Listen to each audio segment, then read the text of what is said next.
problem, then I'm not going to present early. So once you've presented to a health facility, you need prompt clinical evaluation, diagnosis, and staging. And once this has been done, then the ultimate thing is that you need then to have access to treatment. At a time when the radiotherapy machines were down, so a patient can be aware that postmenopausal bleeding is a problem. They present timely for clinical evaluation, diagnosis, and staging, but then there's going to be a very, very big delay because they can't access treatment. So all these things have to work in sync for a diagnosis to be made early and for us to improve those oncological outcomes. So what was AWACAN ED all about? It has got three work streams.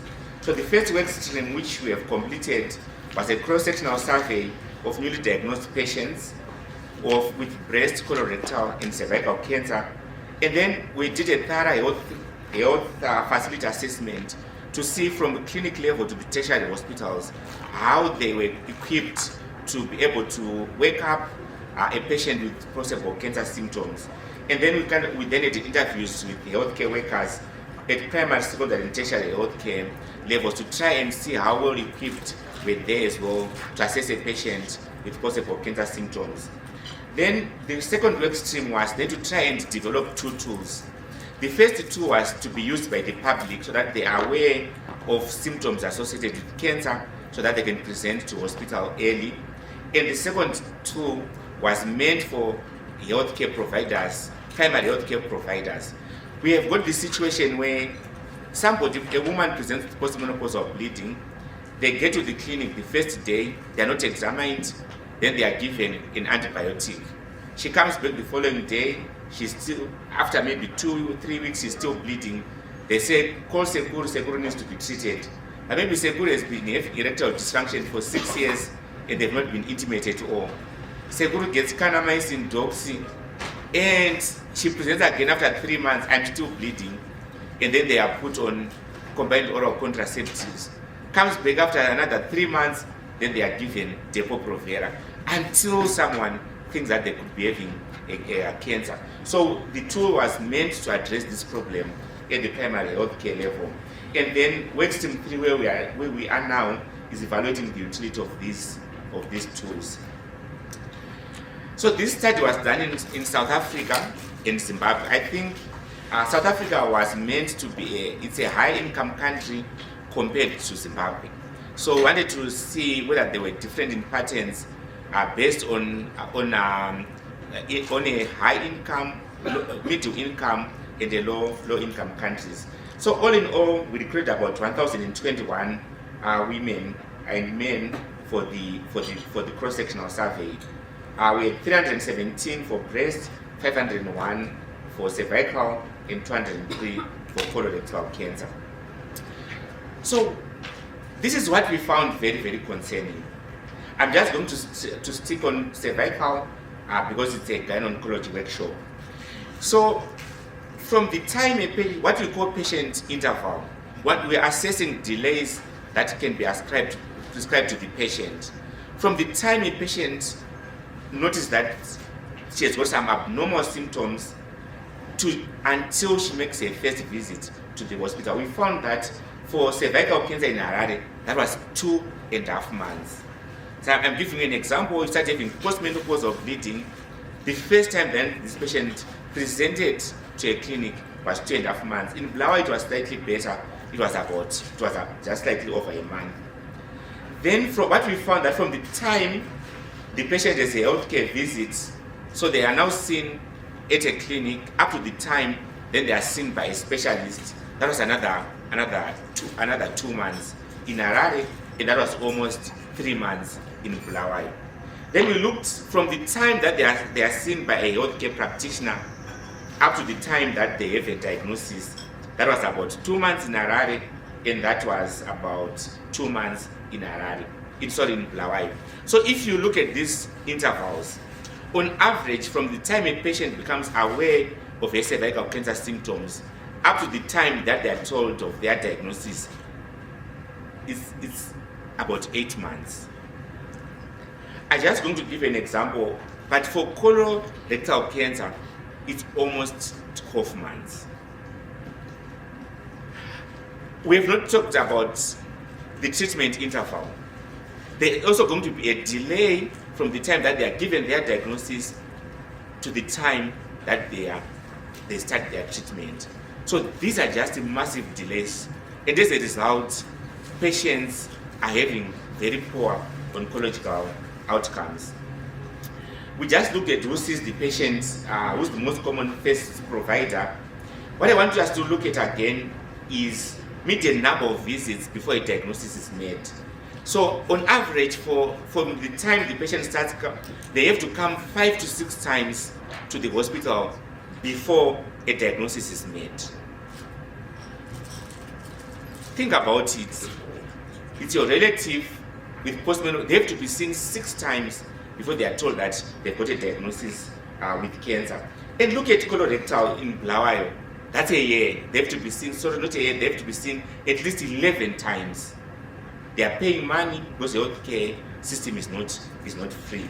We also kind of like looked at no awareness. We wanted to find out whether our patients were aware of the risk factors for these diseases. No awareness of risk factors was 57, and look at Bothwell 84%, and no awareness of symptoms. So those are the numbers. So we also looked and say, were patients aware of the risk factors, and were they aware of their symptoms? Then we looked at the cervical cancer stage. Do they present early? Who present with advanced stage? So we found that in Zimbabwe, about 35% of patients presented with advanced disease, and about 50% in Bothwell. But take note of the missing 25 and 12%. Probably those patients also present with advanced disease. So it's quite significant. Now, only 40% of patients with cervical cancer actually present early in Zimbabwe, but we're doing better than South Africa in terms of early presentation.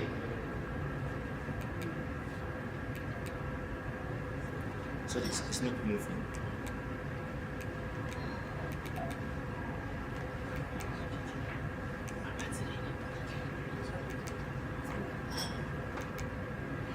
Okay, then we also looked at factors that were associated with the early stage presentation.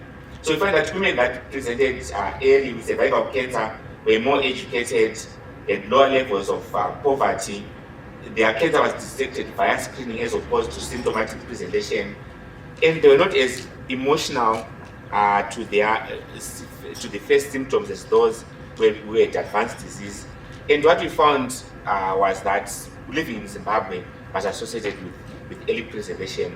But what we found, there was no association between stage and having a medical insurance. So I think this is something that was a bit puzzling to us.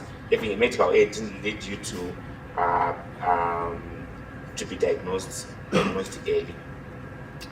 We then did health facility assessments. Like I said, we looked at primary and both secondary and tertiary facilities. So we did a total of 15 in Harare, and we did 9. And if you look down there, those were the things that we were looking at. General facility infrastructure, human resources, specific equipment, colonoscopy machines. So we're looking at whether these hospitals are well equipped to wake up a patient with possible cancer symptoms. So this is called a spider chart. It took me a bit of time to understand this as well. So each different color there represents a different clinic in Harare and in Bothwell. And the more that things are crowded at the center, it means that there's a deficit of those things that we are assessing. If those graphs are going out towards one, find that actually they had most of the things that we are assessing for. So if you find that in both graphs, most of the things are kind of like crowded in the center or the middle part of that graph, which meant that for almost all the facilities that were assessed, maybe with the exception of feedback, there were actually glaring shortages or glaring things that were missing that were required to properly wake up patients with cervical cancer. After we'd done that, we then interviewed nurses and other healthcare workers. There were 17 in Harare and 13 in Bothwell. Wanted to find out their experience in management of patients with possible cancer symptoms, investigations, referral and feedback, diagnosis, and technology acceptance and usability. So these are the problems that we got from primary care workers. There was poor communication between facilities and no back referrals, there were no protocols to guide them. They said there was emphasis on cervical cancer compared to other cancers. We also looked and said what people say in the secondary, tertiary facilities. There was disconnect between primary, secondary, and tertiary healthcare facilities. There was resource limitations, and there were no protocols and guidelines. And then we kind of like, initially when we started the study, we wanted to look at whether we can use e-tools. In other words, can you have a tool that you have on your smartphone when you're in the community that can tell you about symptoms and prompt you to present early? But I think, so we looked at whether our systems were ready to have these e-tools, but we found a lot of challenges with technology readiness, learning needs, and personal challenges with cost. So this one I found it very interesting. One of the nurses said everything in Zimbabwe is expensive, so it's not affordable. They said, like, if you have head of the family, whatever fibronics, it's going for 2 million. That's the salary for someone. So you can just go for 30 days working for internet. So this was one of the clinicians in Harare. So they were just, so at this point we realized that we're not yet ready for an electronic tool. So we kind of like had to go back on the table and think of something that was appropriate for our environment. So we did a lot of back and forth with the community, and eventually we came up with these tools. So I'm just going to put up, this is for cervical cancer. So it describes the symptoms that should prompt people in the community to present to the hospital early. So if they experience increased forced smelling, vaginal discharge, bleeding between periods, persistent pain during sex. So it was a very, very, very interesting experience. Back and forth with the community. Is this picture appropriate? They say no, change this picture, especially for those couples that are seated on bed. When they say there's pain during sex, so that someone saying, oh, I think this picture is not appropriate. It looks like the husband, the wife has denied him to have sex, so he's kind of like begging. So went back to the drawing board and kind of like made some changes to the pictures. I want to go much into this. This is about bowel cancer, and the next one is about breast cancer.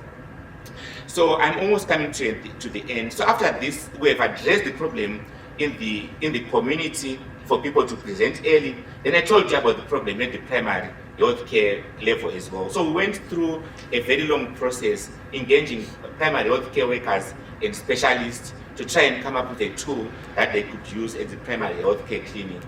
So we eventually came up with this tool. So for every symptom that I've mentioned to you, I'm just going to go through this one. So we encourage nurses to take a history. What is the HIV status of this patient?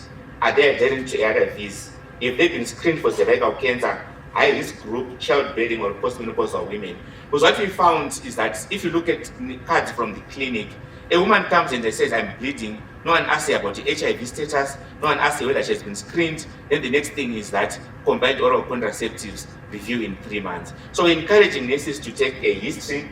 Then we're encouraging them to examine patient, general examination first, then they do an internal examination. So during an examination, if they found that the patient has got features of an acute abdomen, is distended, rigid, or severe pain over the abdomen, if the patient is unstable, then it warrants them to immediately refer the patient. And then if the patient is stable, they ask, is there a lesion on inspection of the cervix, or is this a postmenopausal woman? Is this patient also complaining of pelvic, lower backache, or leg pain, or weight loss? Cervical cancer is suspected. So if any one of these questions is positive, she might be postmenopausal, but she has no lesion on the cervix. If the patient is not losing weight, it's a red flag. So the patient has to be referred to be assessed for a possible cancer at the clinic within 2 weeks. And if the patient doesn't have any of this, then we don't want them to lose this patient. So they do safety netting, they do a pregnancy test, was bleeding or discharge because of a pregnancy complication, HIV test, then they look at the guidelines that we have there, that is APLIS, then maybe they treat for a vaginal discharge syndrome, they perform cervical cancer screening, then follow up those patients. So when they come for follow-up, if the symptoms are still ongoing, they still have to refer that patient, even if they've not seen anything suspicious for cancer. But if there is no, they've fully recovered, then they tell them about cervical cancer screening so that we don't lose this patient. That was put just as a safety net. My time is up. I'm struggling with this.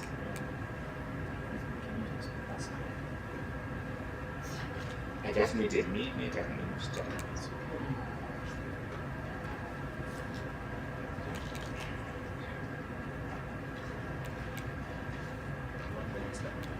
Next slide.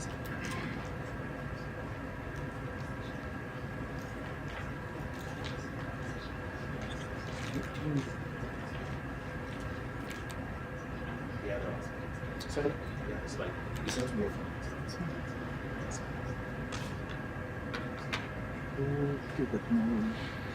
So to cap off this, we said what we found that there were significant delays from symptom awareness and symptom awareness to presentation from hospital to diagnosis in Zimbabwe, and there were limitations at all the levels of health facilities making our patients with computer syndromes. We found that paper-based tools were not appropriate for our setting, were appropriate for our setting. Electronic tools were not. So we are waiting to see if public can provide a toolkit impact positively on these delays. Next slide. So what is the take-home message from this is that early diagnosis is key to improving cancer outcomes. Next slide.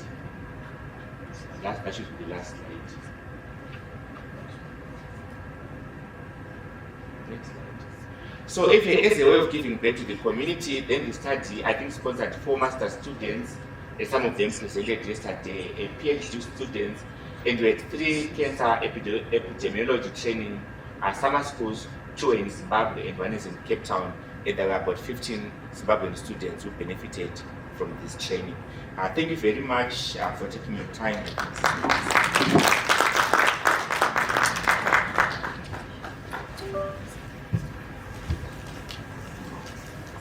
So thank you very much, Dr. Guzha, for such an insightful presentation on early diagnosis of